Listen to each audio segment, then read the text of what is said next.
I went to the Hispanic labor movement, where I went to get a training as a clerk typist. After a year from there, I was sent to 32BJ, local 32BJ, which is a union, and I was interviewed and I was hired as a clerk typist. And like 5 months later, I was promoted to a union delegate in District Number 4, because that's the district that had the population of members were bigger than the other 9 districts. And I started as a delegate. I represented members of the union in litigations with lawyers at the Service Employers Association, the Realty Advisory Board, and the OCA, where with a contract arbitrator decided who won and who lost the cases. And I worked there 10 years. After 10 years, I got promoted as a District Recording Secretary, which is an officer's position. And I was the first woman and a Hispanic at that to be promoted to that position. And from there, I had 2 sections. I had 2,900 members, which was a territory that I covered from 42nd Street to 47th Street, both in the east side, 3rd Avenue, and 7th Avenue and Broadway. I had 100 commercial buildings and 1 apartment house. And I was pretty much very busy with the members, fighting for them, their discharges, suspensions, and it was on and on for 15 years.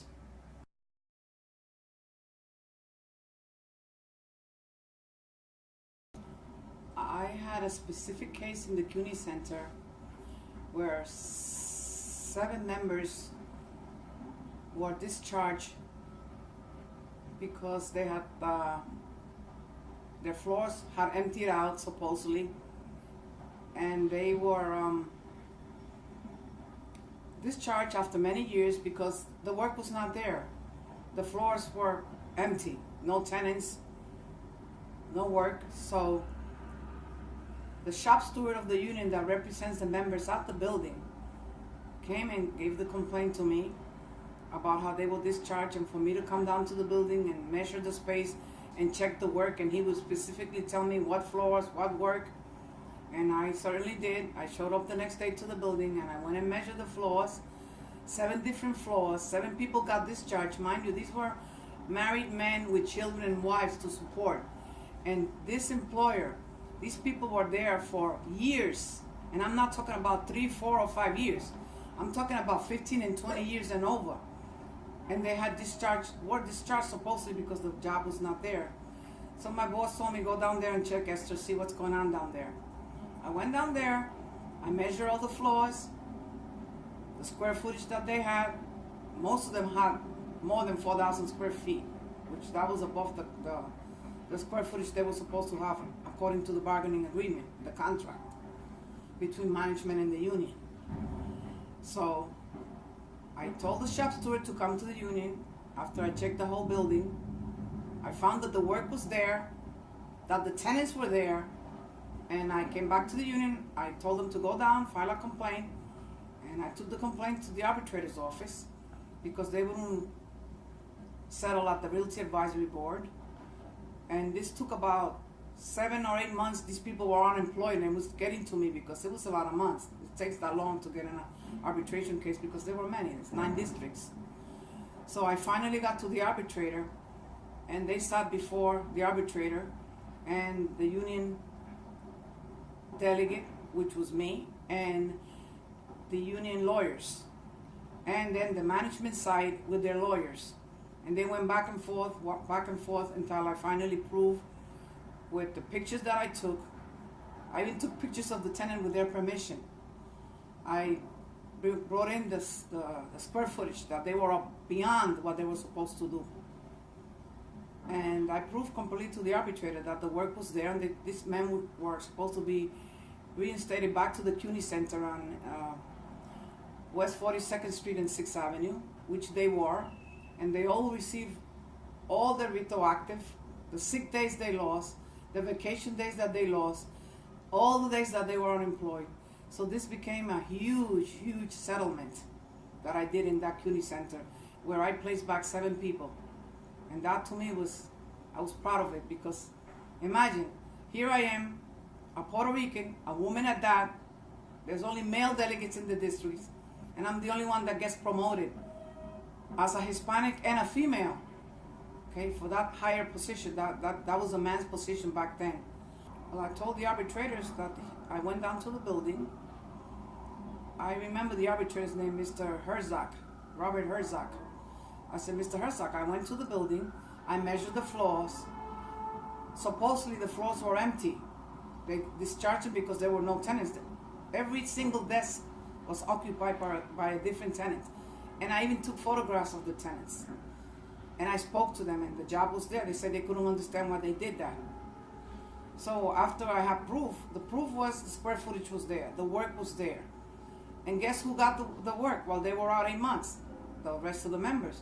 They doubled up on their work. Not only did I win money for the 7 people that got discharged and got reinstated with full monies back, I got money for the doubled up work that they gave to the remaining members in the building. And what were the remaining members? The remaining members were composed mostly of blacks, Hispanics, and I mean Hispanics of all nationalities. Back then we had a lot of Southern Americans, and maybe 2 or 3 Albanians and white people, you know, different backgrounds. But I was very happy with the CUNY Center. That was one of my greatest, you know, job that I got all those 7 members back. And they were very, very happy with me. To this day, they're still talking about me. Oh, we'll never have a delegate like Esther. Esther was a fighter. Esther knew her job. She didn't care. She wasn't afraid of management. She knew how to speak to them. She knew what to get for us. Even when we were out in the strikes, I would work in strike headquarters, and I would go out there and stand with them hours, 2 hours in the freezing cold. Because every time there was a strike, it had to snow. And unfortunately, we had to stay there for a month. I would go to different buildings and stay with the members, give them moral support.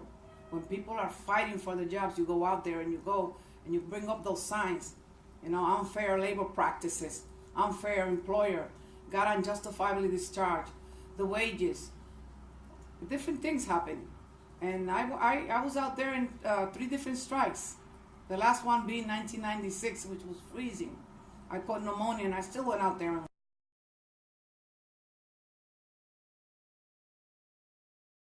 example, I had a building, 245 Park Avenue, where they had a supervisor that was kind of tough on the people, and she was always picking on the Southern Americans. And I had this lady named Luz Montalvo. She used to come, please, has to come to the building. You have to speak to the supervisor. She looks down at us. She speaks back to us. There's no reason. We clean the floors. And she's saying that our floors are dirty. So I called up management the next day. I told them I'm coming down to the building because, you know, under the collective bargaining agreement, you couldn't just go into the buildings. You had to notify the company. And the company will notify their supervisors. Listen, tonight Esther Urrutia is coming down, so make sure you be cool, calm, and collected, because this woman is wild when she represents her members, okay? So supervisor will be waiting, and she treated me really nice, and I offered me coffee and water, and I said, no, I just came to fix a problem. What problems? I said, I want to see certain floors, and I would go up to the certain floors, and I would go, I said, can I have a cleaning rack? Because I used to be a cleaner myself. And I used to go around with a nice yellow oily rag, and I would look around the phones, on the desk, on the windowsills, on the chairs, all over. There was not a speck of dirt. These floors were completely clean. And I said to myself, what is this woman complaining about? After I inspected a couple of floors, only Hispanics, by the way, I would go down to her floor without the members being there. And I would tell her, what is your problem? Why are you complaining? Why is these people in the union every day that you harass them? Oh, they don't know how to clean. Hispanics don't know how to clean. I said, why not?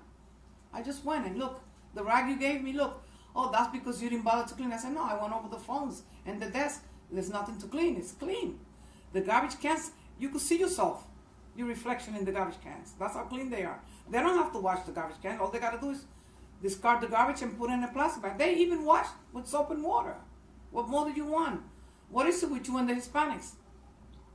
Oh, these people come from all over the you know, wherever they come from. That's the way she used to speak. And they think they have all the rights in the world.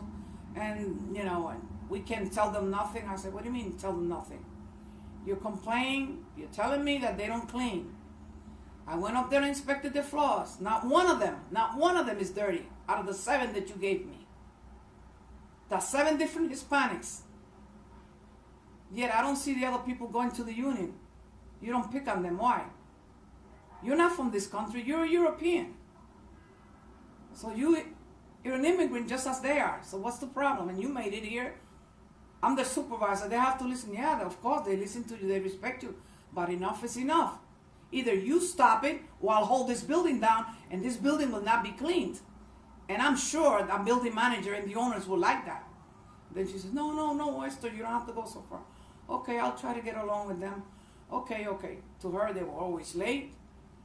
They used to have a time clock. They used to punch in. I saw the time clocks. The cars. 15 minutes, 20 minutes, half an hour early.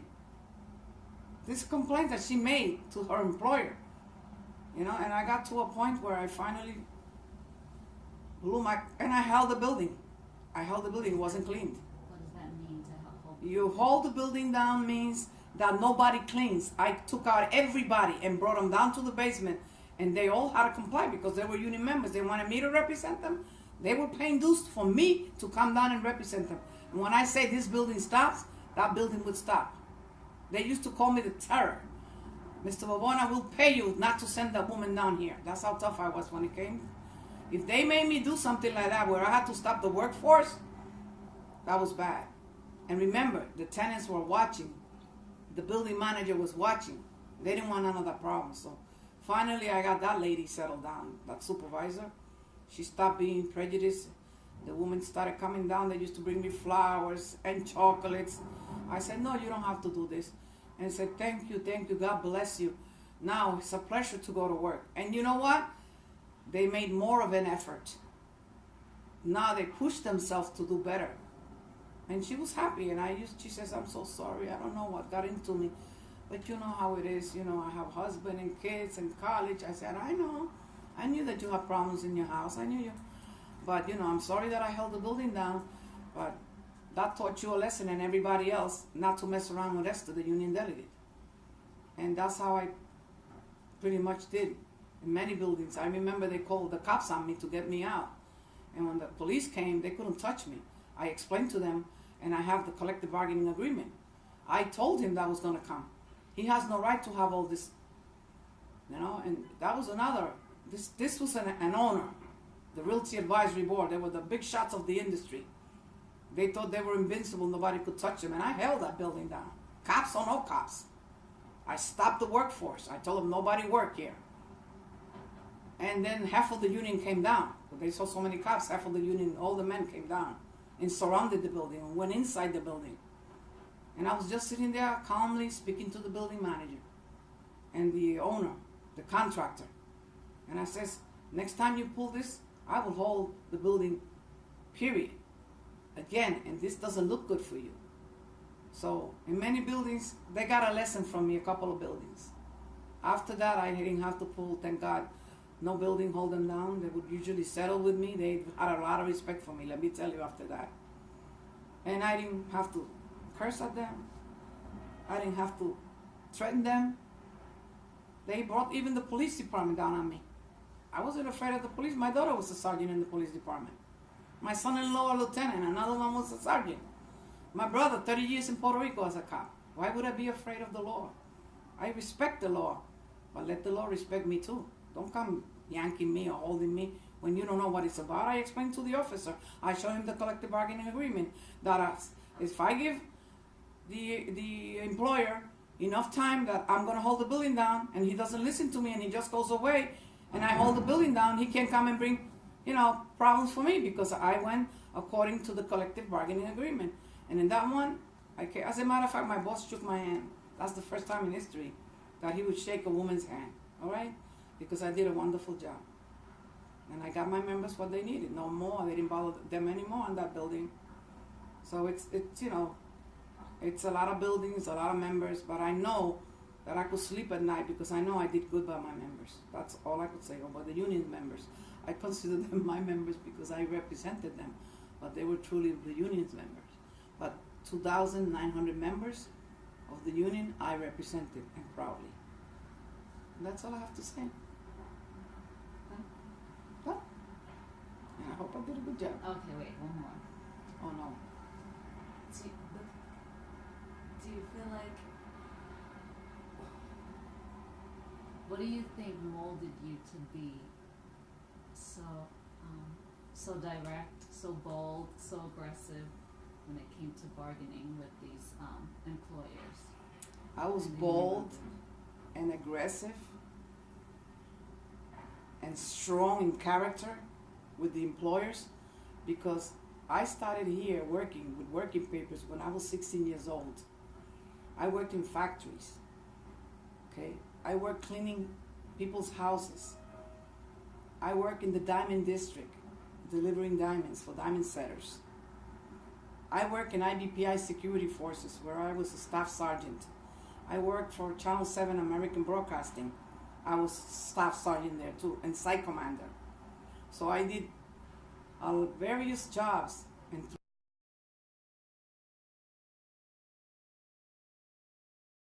I was a fighter all my life. When I came to this country, I had to fight my way in school, in elementary, in junior high, and in high school.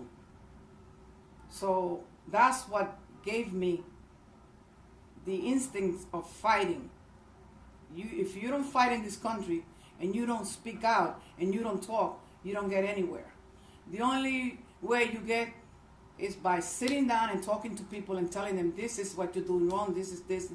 And I got that opportunity in 32BJ, and in there I just felt that these members were Hispanic. They're like me, most of them. You know, and these black people, why were they discriminated? Because of the skin color? Why? They did good work. They were strong. They did tough jobs. You know, those bins that you have to bring down, you know how heavy that bin is? It's a hard situation, but that's what really gave me the motives. And I said it. When I get there, if I get that job, I'm going to help the people. And I did. I helped the people because they needed the help. This is a strong country. The United States of America has strong, tough people. So if you're going to come, you know, and people will push you, you don't let them push you. They push you, you push back. You know? Don't be afraid. What can they do? Hurt you? Put you in jail? Go to jail. You know, that's how I believe you got to represent people. I did it in a nice way, but when I had to get tough, believe me, I got tough. That building would not get cleaned that night. And if I have to come back the next night, the members will just stay outside. They wouldn't even go inside the building. I had to give the go-ahead for them to go in. That's how they respected me.